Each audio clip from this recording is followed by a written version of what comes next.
In a small, quiet town where everyone knew each other by name, life seemed simple on the surface.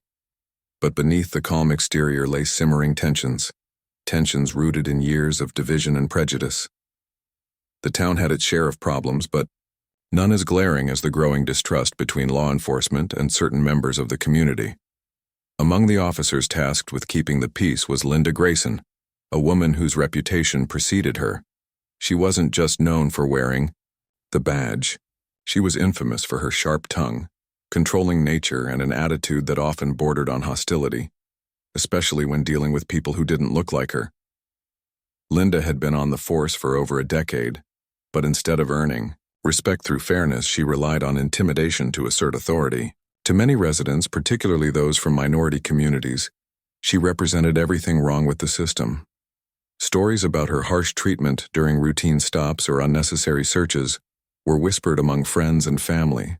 Some even joked bitterly that if you were black or brown in this town, it was best to avoid driving anywhere near her patrol route after sunset. It wasn't just talk, it was reality for too many. On this particular evening, the sun had dipped below the horizon, casting long shadows across the streets. The air was cool, and most folks were settling into their homes for the night. Maya Johnson, however, was still out running errands.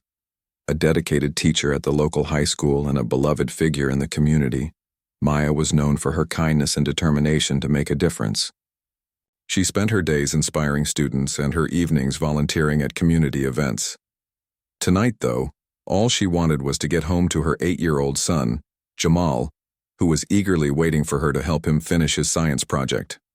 As Maya drove down one of the quieter roads leading to her neighborhood, she noticed flashing lights behind her. Her heart sank. She hadn't realized she'd made any mistakes while driving. Slowing down, she pulled over to the side of the road, turned off the engine, and waited patiently. When the officer approached her window, she rolled it down halfway, greeted them politely, and asked what the issue was. That's when she saw it. The unmistakable face of Linda Grayson staring back at her. "License and registration," Linda demanded curtly, barely glancing at Maya before shining her flashlight directly into the car. Maya flinched slightly at the blinding light but complied without hesitation. She reached carefully into her glove compartment to retrieve the documents, making sure her movements were slow and deliberate so as not to alarm the officer. Despite her calm demeanor, Linda's body language remained rigid, almost hostile. Something about the way she hovered near the door, hand resting conspicuously on her holster, set off warning bells in Maya's mind. "You were speeding," Linda stated flatly, though there was no conviction in her voice. Maya frowned, confused. She had been mindful of the speed limit, knowing full well how important it was to drive safely, especially in a town like this. Before she could respond, Linda leaned closer, narrowing her eyes. "Do you know why I pulled you over?" she asked, her tone dripping with accusation. Maya shook her head gently.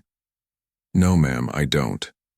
I wasn't speeding, and I haven't done anything wrong." For a moment, silence hung heavy between them. Then, without warning, Linda's expression hardened. "Step out of the vehicle," she barked, stepping back and placing both hands firmly on her utility belt. Maya blinked, startled. "Why? What did I do?" "I said step out," Linda repeated, louder this time, her voice cutting through the stillness of the night. Maya hesitated, her pulse quickening. This wasn't right. Why was this escalating so quickly? She glanced around, hoping someone might be nearby to witness what was happening. But the street was deserted, save for the two of them and the faint hum of crickets in the distance. Reluctantly, Maya opened the car door and stepped out, keeping her hands visible and raised slightly in a gesture of compliance. "I'm cooperating," she said softly, trying to keep her voice steady despite the knot forming in her stomach. "Please tell me what's going on." But Linda wasn't listening. Instead, she took another step back, her hand now gripping the handle of her gun. Maya froze, her breath catching in her throat. Was this really happening? All because of a routine traffic stop? She couldn't believe it. Her mind raced as she tried to process the situation. Had she missed something? Done something unintentionally to provoke this reaction? Linda's next words sent chills down Maya's spine. "You're resisting," she snapped, her voice laced with anger. "Don't move. Keep your hands where I can see them." Resisting? Maya thought incredulously. How could she resist when she hadn't even argued? She stood perfectly still, her heart pounding in her chest. Fear mingled with frustration as she realized this wasn't about a traffic violation. It was about something deeper, something uglier. And in that moment, Maya understood. This wasn't just about her. It was about every person who had ever felt targeted simply because of the color of their skin. The seconds ticked by like hours. Each one felt heavier than the last. Maya's thoughts drifted briefly to Jamal waiting for her at home. What would he think if she didn't come back tonight? Would he understand why? Or would he grow up believing the world was as unfair as this moment felt? Tears pricked at the corners of her eyes, but she forced herself to stay composed. Crying wouldn't help. Not here, not now. Unbeknownst to either woman, a security camera mounted on a nearby lamppost captured the entire scene. Its lens recorded every detail: Linda's aggressive stance, Maya's calm compliance, and the palpable tension crackling in the air. Somewhere deep inside, Maya clung to the hope that someone, someday, would see the truth. For now, though, she focused on surviving the ordeal, praying silently that cooler heads would prevail before things spiraled further out of control. Little did she know, help was already on the way, and it would arrive just in time to change the course of this fateful night. As the seconds stretched into minutes, the tension between Maya and Officer Linda Grayson continued to escalate. The street remained eerily quiet, save for the occasional rustle of leaves in the cool evening breeze. Maya stood beside her car, her hands still raised slightly, trying desperately to keep her composure. She could feel her heart pounding in her chest, each beat echoing like a drum in her ears. Her mind raced with questions. Why was this happening?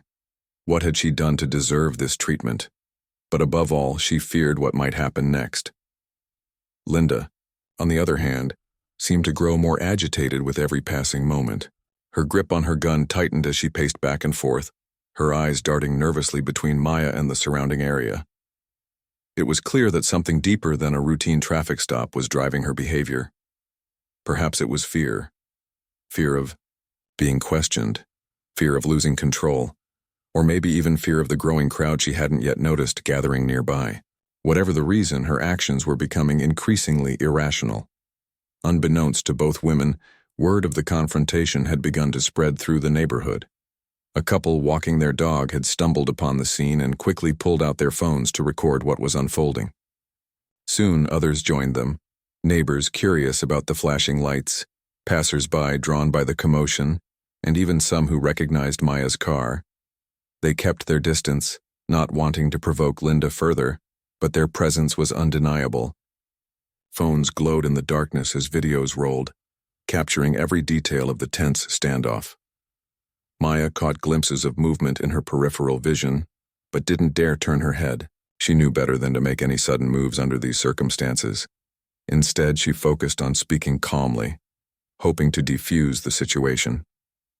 "Officer?"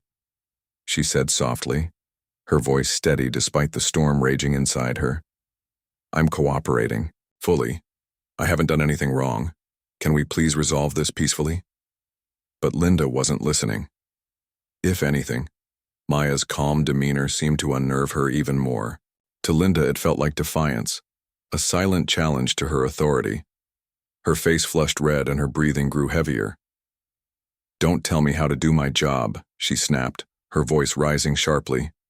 "You think you're so innocent, but I see people like you every day causing trouble." "People like me?" Maya repeated, her tone tinged with disbelief. She couldn't believe what she was hearing. This wasn't about a traffic violation anymore, this was personal. Still, she bit her tongue, knowing that arguing would only make things worse. Instead, she took a deep breath and tried again. "Officer, I understand you have a duty to perform, but I assure you, I've done nothing to warrant this kind of treatment. Please, let's just end this here." Her words hung in the air unanswered. Linda's expression twisted into a mixture of anger and panic. She glanced around, finally noticing the small crowd forming behind her. Dozens of eyes watched intently, recording her every move. For a brief moment, uncertainty flickered across her face. Was she overstepping? Had she gone too far? But then, almost instinctively, she doubled down, raising her voice even louder. "Stay back," she shouted at the onlookers, waving her free hand toward them. "This is police business," the crowd murmured among themselves, their frustration palpable. Some whispered encouragement to Maya, while others debated whether to intervene. One man stepped forward cautiously, his phone held high. "Ma'am," he called out, addressing Linda directly, "we're just documenting what's happening, no one's interfering." Linda spun around, her gun now pointed vaguely in the direction of the crowd. "I said stay back," she yelled, her voice cracking under the strain. The movement caused Maya to flinch involuntarily, and someone in the crowd gasped audibly. The atmosphere grew electric, charged with the possibility of disaster. It was as if everyone present understood that they were witnessing a powder keg ready to explode. Despite the chaos swirling around her, Maya refused to give in to fear. She thought of Jamal waiting for her at home, his wide, trusting eyes expecting her return. She thought of her students, who looked up to her as a role model, and she thought of the countless others in her community who had faced similar situations, often without the luxury of witnesses or cameras. This wasn't just about her, it was bigger than that. Taking another deep breath, she spoke again, her voice stronger this time. "Officer Grayson, I'm asking you to lower your weapon. There's no need for this level of force. I'm standing here peacefully and I've done nothing wrong." Her words seemed to pierce through the haze of Linda's panic, if only for a moment. The officer hesitated, her arm wavering slightly as doubt crept into her mind. But before she could respond, a new sound broke through the night, a siren wailing in the distance. Everyone turned their heads toward the source, watching as flashing blue and red lights illuminated the horizon. Relief washed over Maya's face as she realized help was on the way. Someone must have called for backup, or perhaps reinforcements had already been dispatched after reports of the escalating situation reached dispatch. Linda's reaction was immediate and telling. Her posture stiffened and her grip on the gun faltered. She looked torn between doubling down on her aggression and retreating altogether. As the approaching vehicle drew closer, its headlights cutting through the darkness, her confidence began to crumble. When the car finally came to a stop behind hers and Sheriff Marcus Hayes stepped out, Linda's demeanor shifted entirely. Gone was the brash, confrontational officer. In her place stood a visibly shaken woman, unsure of what to do next. The sheriff's arrival marked a turning point in the standoff. He exuded calm authority, his tall frame and commanding presence instantly drawing attention. As he approached the scene, his gaze swept over the crowd, then landed squarely on Linda. "What's going on here?" he asked, his voice firm yet measured. For the first time that night, there was a sense that someone capable of restoring order had arrived, and with him came the hope that justice might prevail. Though the immediate danger appeared to be subsiding, the ripple effects of this encounter were far from over. The recordings captured by bystanders would soon find their way online, sparking outrage and calls for accountability. The community would rally together, demanding change and transparency. And Linda, once confident in her position of power, would find herself facing consequences she never imagined. But for now, as Sheriff Hayes took control of the situation, the focus remained on ensuring Maya's safety and de-escalating the volatile scene. In those final moments before the sheriff intervened, Maya allowed herself a small measure of relief, but not complacency. She knew that while this chapter might be coming to an end, the larger fight for justice and equality was far from over. The arrival of Sheriff Marcus Hayes was like a gust of wind that cleared the heavy fog of tension hanging over the scene. His presence commanded immediate attention, not because he shouted or made dramatic gestures, but because of the calm authority he exuded. As he stepped out of his patrol car, the crowd instinctively parted to let him through. their phones still recording every move. The flashing lights from his vehicle bathed the street in an eerie glow, casting long shadows that danced across the pavement. Sheriff Hayes was a man who had earned respect not just through his position, but through years of fair and thoughtful leadership. In a town often divided by mistrust, he was one of the few figures both sides could agree on. Tall and broad-shouldered, with graying hair and a weathered face that spoke of decades spent in service, he carried himself with a quiet confidence that put people at ease. Tonight, however, his expression was stern, a clear indication that he meant business. As he approached the standoff, his sharp eyes quickly assessed the situation. He took in Linda's rigid stance, her hand still gripping her gun, though it now hung limply at her side. He noticed Maya standing calmly beside her car, hands raised slightly, her face etched with exhaustion and fear. And then there was the crowd, silent witnesses whose collective gaze seemed to weigh heavily on everyone involved. Without hesitation, Sheriff Hayes moved toward Maya first. "Ma'am," he said gently, his deep voice cutting through the tense silence. "Are you all right?" Maya nodded, though her trembling lips betrayed her attempt to appear composed. "Yes, Sheriff," she replied softly. "I'm okay. Thank you for coming." He gave her a reassuring nod before turning his attention to Linda. The change in his demeanor was subtle but unmistakable. Where moments ago he had been soothing and empathetic, he now radiated authority. Standing tall, he addressed the officer directly. "Officer Grayson," he began, his tone firm yet controlled. "What is going on here?" Linda froze, her earlier bravado evaporating under the weight of his scrutiny. For a fleeting moment she looked as though she might try to justify her actions, but instead she faltered. Her shoulders slumped and she lowered her weapon completely, letting it hang awkwardly at her side. She opened her mouth to speak, but found no words. Instead, she bowed her head slightly, almost involuntarily, as if submitting to some unspoken judgment. I was just doing my job," she stammered finally, her voice barely above a whisper. "She didn't comply." Her explanation trailed, off lamely, drowned out by the incredulous murmurs rippling through the crowd. Even Sheriff Hayes raised an eyebrow, clearly skeptical. "Didn't comply?" he echoed, glancing briefly at Maya, who stood silently beside her car. "From what I can see, Ms. Johnson has been nothing but cooperative." Linda shifted uncomfortably, her eyes darting between the sheriff and the growing audience. She seemed acutely aware of the cameras trained on her, capturing her every word and movement.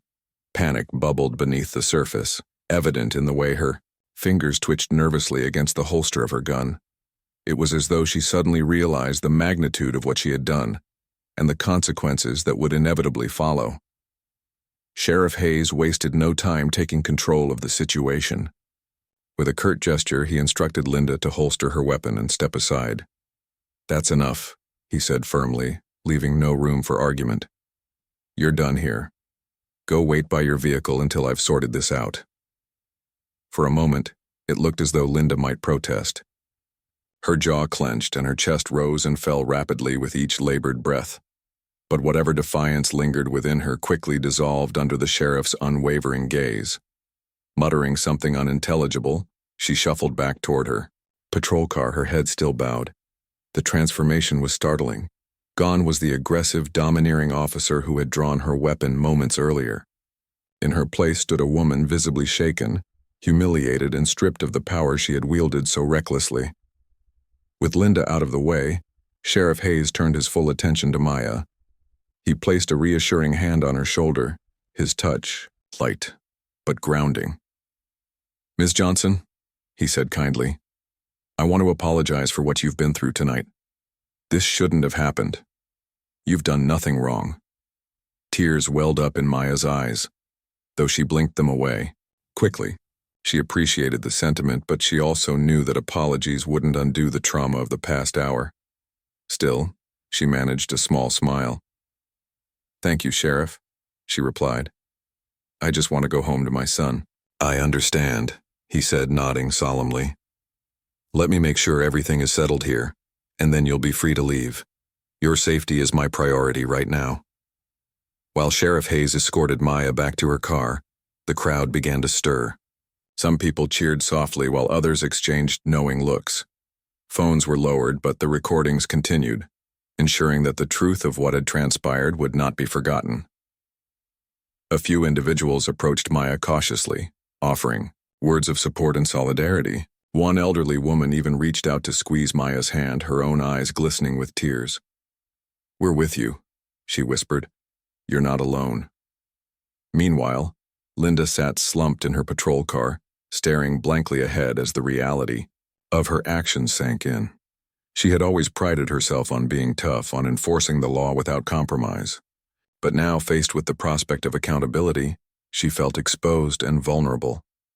The weight of her decisions pressed down on her, suffocating in its intensity. She glanced occasionally at the sheriff, who was speaking quietly with Maya, and, each time, she quickly looked away, unable to meet his gaze. Once Maya was safely back in her car, Sheriff Hayes returned to address the crowd. Raising his hand slightly to signal for quiet, he spoke in a voice loud enough to carry but gentle, enough to soothe. "Folks, I know emotions are running high tonight, and rightfully so. What happened here was unacceptable, and I assure you that it will be thoroughly investigated. Justice will be served." His words were met with nods of approval, though a few murmurs of skepticism lingered. After all, promises of justice were easy to make, but delivering on them was another matter entirely. Sensing this, Sheriff Hayes added, "I won't stand for misconduct in my department. Everyone deserves to feel safe in our community regardless of who they are or where they come from. That's a promise I intend to keep." Satisfied for now, the crowd began to disperse, though many lingered long enough to ensure that Maya drove away safely. As her car pulled out of sight, the street grew quieter once again, leaving only the sheriff, Linda, and the faint hum of crickets in the night air. Sheriff Hayes walked over to Linda's patrol car, leaning down slightly to peer inside. "We need to talk," he said simply, his tone leaving no room for negotiation. Linda nodded mutely, her face pale and drawn. Whatever awaited her next, she knew it wouldn't be pleasant. As the night wore on, the events of the evening replayed in everyone's minds. For Maya, it was a harrowing reminder of the challenges she and others like her faced daily. For the community, it was a call to action, a demand for change and accountability. And for Linda, it was the beginning of a reckoning that would force her to confront not only her actions but also the biases and fears that had driven them. Though the immediate crisis had passed, its impact would resonate far beyond this single night. Lives had been touched, perspectives shifted, and questions raised about the kind of future the town wanted to build. As Sheriff Hayes climbed back into his vehicle and drove away, one thing was certain: the road ahead would require courage, honesty, and a willingness to face uncomfortable truths. The days following the tense roadside confrontation felt like a whirlwind for everyone involved. News of the incident spread rapidly, fueled by the videos captured by bystanders that quickly went viral on social media platforms. The footage showed every detail: the aggressive stance of Officer Linda Grayson, Maya Johnson's calm compliance, and the dramatic arrival of Sheriff Marcus Hayes. It was impossible to ignore, and soon, the entire town found itself at the center of a national conversation about race, policing, and accountability. For Maya, life became a blur of interviews, phone calls, and unexpected attention. Reporters from local and national outlets reached out, eager to hear her side of the story. Community leaders invited her to speak at rallies and meetings, hoping to amplify her voice as a symbol of resilience in the face of injustice. At first, Maya hesitated. She wasn't looking for fame or recognition. All she wanted was to move past the trauma of that night and focus on raising her son, Jamal.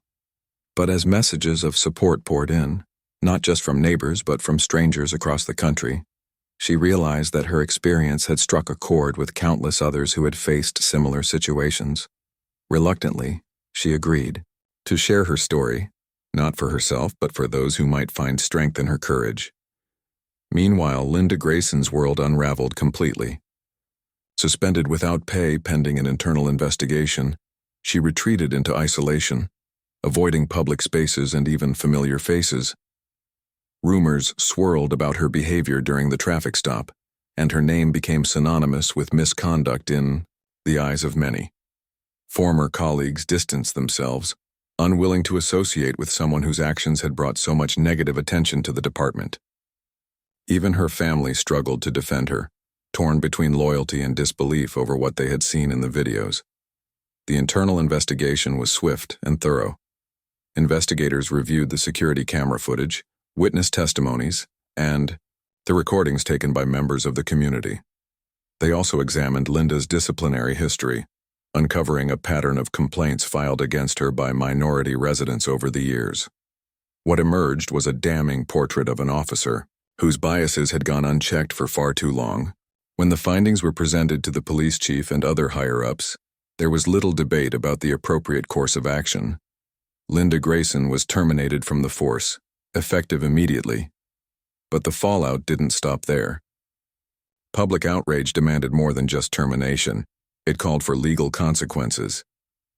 Local prosecutors reviewed the case carefully, weighing whether Linda's actions constituted criminal charges such as assault or misuse of authority. While opinions varied, one thing was clear. This was no longer just a matter of workplace discipline. This was about sending a message that abuse of power would not be tolerated, especially when it stemmed from prejudice. As news of Linda's termination broke, reactions were mixed. Some celebrated it as a victory for justice, while others argued that it was long overdue and insufficient given the severity of her actions. In the community, discussions turned toward broader systemic issues within law enforcement. Residents began organizing forums and town hall meetings to address concerns about racial profiling, excessive force, and transparency. Leaders from various backgrounds came together to draft proposals for reform, including mandatory bias training, body cameras for all officers, and independent oversight committees to handle complaints against law enforcement. Sheriff Marcus Hayes played a pivotal role in these efforts. Recognizing the opportunity to effect real change, he threw his full support behind the reform initiatives. He held open dialogues with community members, listening intently to their grievances and suggestions. "We can't fix everything overnight," he admitted candidly at one meeting, "but we can start by acknowledging where we've fallen short and committing to do better." His willingness to engage honestly earned him further respect, solidifying his reputation as a leader willing to lead by example. Maya, too, became deeply involved in the push for reform. Despite her initial reluctance to step into the spotlight, she found purpose in using her experience to advocate for change. She joined local activists in organizing peaceful protests, speaking passionately about the need for accountability and mutual respect between law enforcement and the communities they served. Her speeches resonated with audiences, drawing both tears and applause. "This isn't just about me," she often said.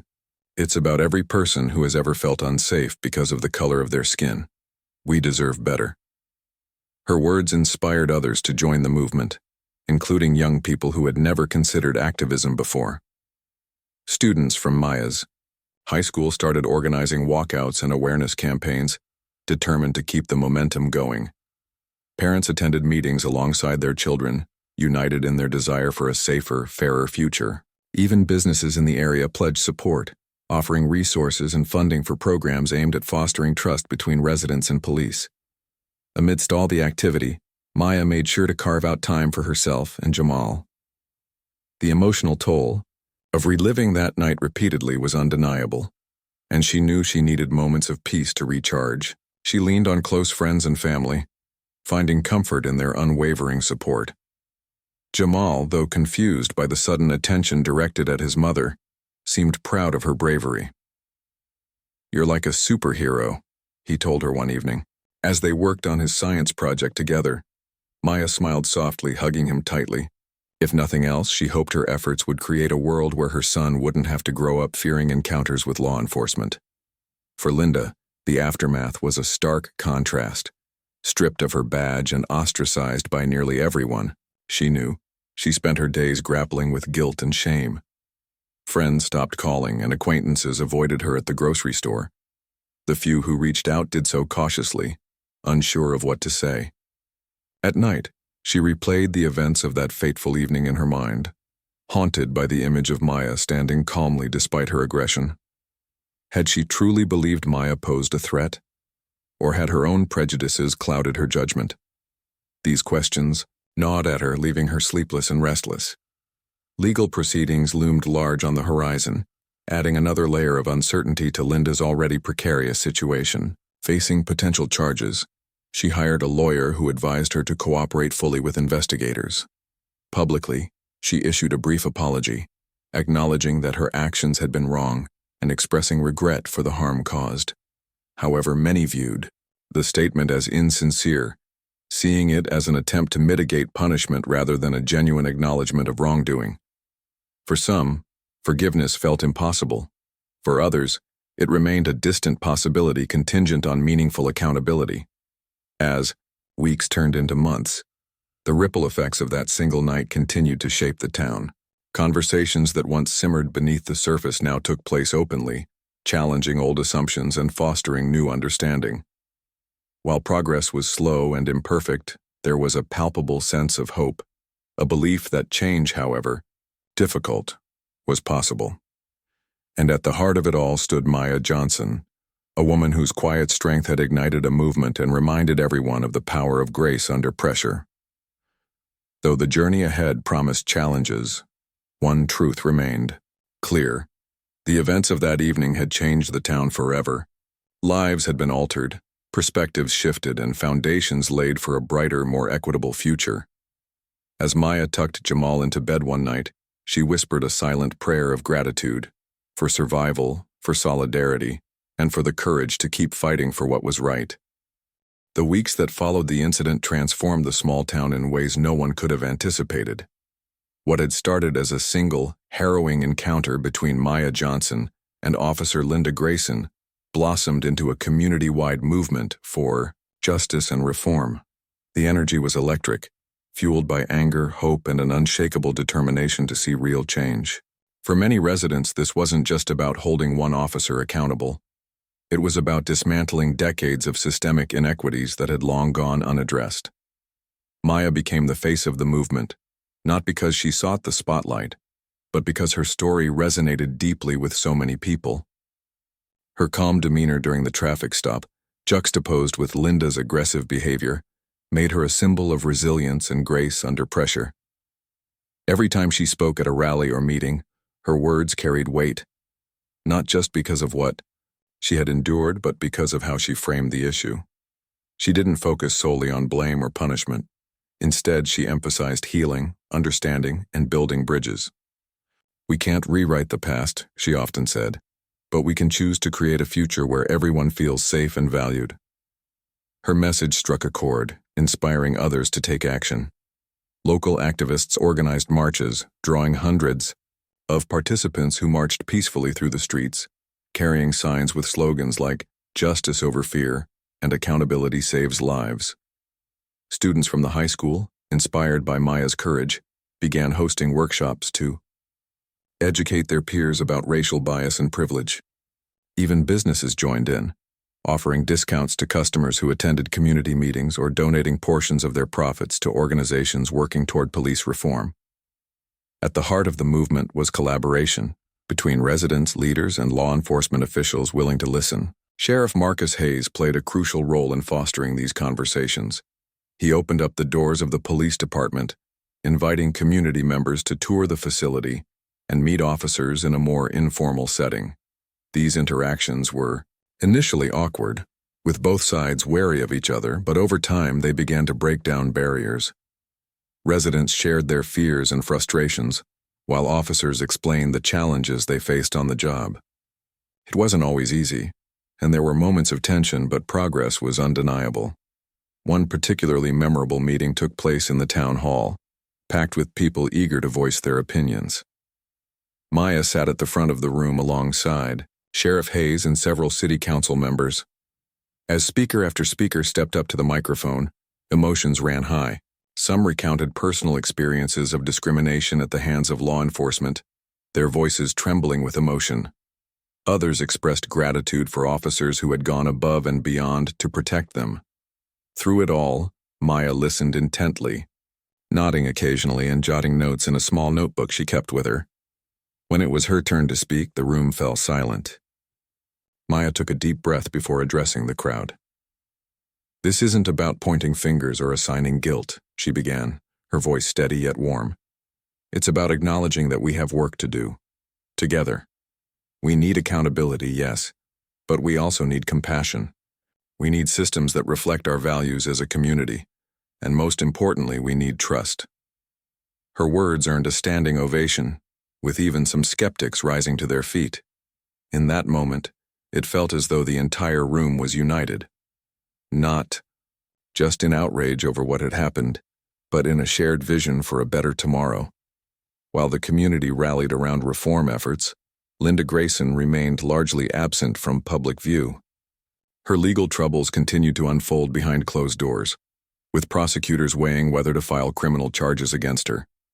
The decision was complex, requiring careful consideration of evidence, precedent, and potential outcomes. Meanwhile, her suspension turned into termination, and her name became synonymous with misconduct in discussions about policing reform. Friends and family tried to reach out, but Linda rebuffed their attempts, retreating further into isolation. For those who knew her, it was difficult to reconcile the person they once trusted with the image of her brandished across headlines and social media posts. Some defended her, arguing that she had simply been doing her job under immense pressure.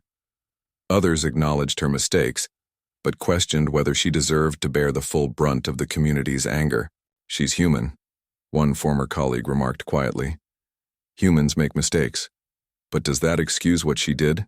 No, not at all." The debate raged on, reflecting broader societal tensions about accountability and redemption. Could someone like Linda ever earn forgiveness? Or was her transgression too great to overcome? These questions lingered in the background as the town grappled with its own identity and values. Amidst the chaos, Sheriff Hayes worked tirelessly to implement changes within the police department. He introduced new policies aimed at increasing transparency, such as requiring officers to wear body cameras and mandating de-escalation training for all personnel.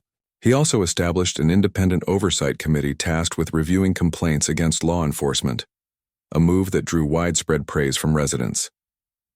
"We're not perfect," he admitted during a press conference announcing the YI reforms. "But we're committed to learning and growing. That's what accountability looks like." The reforms weren't without resistance. Some officers grumbled privately about the added scrutiny, feeling as though they were being unfairly targeted. But Sheriff Hayes addressed their concerns head-on, reminding them that trust was earned through consistent ethical behavior. "If you're doing your job right," he told them during a department-wide briefing, "then you have nothing to fear. If anything, these measures will protect you as much as they protect the public." As the months passed, the town began to feel different. Not perfect, but hopeful. Conversations that once seemed impossible were now happening regularly, bringing people closer together. Maya noticed subtle shifts in everyday interactions, from the way neighbors greeted each other to the increased presence of officers at community events. There was still work to be done, of course, but for the first time in years it felt as though real progress was within reach. For Maya personally, life slowly returned to a semblance of normalcy. She continued teaching, pouring her heart into her students and encouraging them to dream big. At home, she cherished quiet evenings with Jamal, savoring the simple joys of motherhood. Yet she remained deeply involved in advocacy work, knowing that the fight for justice was far from over. She often reminded herself, and others, that change was a marathon, not a sprint. Patience, persistence, and compassion were key. One evening, as she tucked Jamal into bed, he looked up at her with wide eyes. "Mom," he asked softly, "do you think things will get better?" Maya smiled, brushing a strand of hair from his forehead. "I know they will," she replied confidently, "because people care enough to make them better. And when we stand together, there's nothing we can't accomplish." In that moment, surrounded by love and hope, Maya allowed herself to believe it. The road ahead would undoubtedly have its challenges, but she was ready to face them. one step at a time. Months had passed since the night that changed everything, and the small town continued to heal and grow in ways no one could have predicted. The scars of that evening remained, etched into memories, conversations, and policies. But so did the lessons learned. For Maya Johnson, life had settled into a rhythm of purpose and reflection. She carried herself with a quiet strength, knowing she had become more than just a teacher or a mother. She was now a symbol of resilience and hope for her community. The legal proceedings against Linda Grayson finally reached their conclusion. After weeks of deliberation, prosecutors decided to file charges of misuse of authority and reckless endangerment. While some felt these charges didn't fully capture the gravity of her actions, others saw them as a step toward accountability. During the trial, the courtroom was packed with residents eager to witness justice being served. Testimonies from Maya, witnesses, and even fellow officers painted a vivid picture of what had transpired that fateful night. The security footage, shown repeatedly during the trial, left little room for doubt about Linda's misconduct. In the end, the jury found her guilty on both counts. The judge sentenced her to probation, mandatory counseling, and community service, emphasizing the importance of rehabilitation over punishment. This case is not just about one individual, the judge stated solemnly. It's about recognizing the harm caused by prejudice and ensuring it never happens again. Though the sentence sparked mixed reactions, many agreed that the verdict sent a clear message. Abuse of power would not be tolerated. For Linda, the aftermath was transformative, if not entirely redemptive. Stripped of her badge and ostracized by the community, she retreated further into solitude, grappling with guilt and shame. Over time, however, the mandated counseling sessions began to chip away at her defenses. Slowly, painfully, she confronted the biases and fears that had driven her actions. It wasn't easy. There were moments when she resisted, lashing out at her therapist or retreating into denial. But eventually she started to see herself more clearly. Whether this self-awareness would translate into genuine change remained uncertain, but for the first time she seemed willing to try. Meanwhile, the town itself underwent a remarkable transformation. The reforms championed by Sheriff Marcus Hayes took root, reshaping how law enforcement interacted with the community. Body cameras became standard issue, providing an added layer of transparency. De-escalation training workshops proved popular among officers who appreciated learning new tools to handle tense situations without resorting to force. Perhaps most significantly, the Independent Oversight Committee gained traction, earning trust through its impartial handling of complaints and recommendations for improvement. These changes weren't implemented overnight, nor were they universally embraced. There were still skeptics, residents who doubted whether real progress was possible, and officers who resented the increased scrutiny. But overall, the atmosphere shifted noticeably. Conversations between police and citizens grew less adversarial and more collaborative. Community policing initiatives flourished, with officers attending local events, hosting youth mentorship programs, and participating in neighborhood cleanup drives.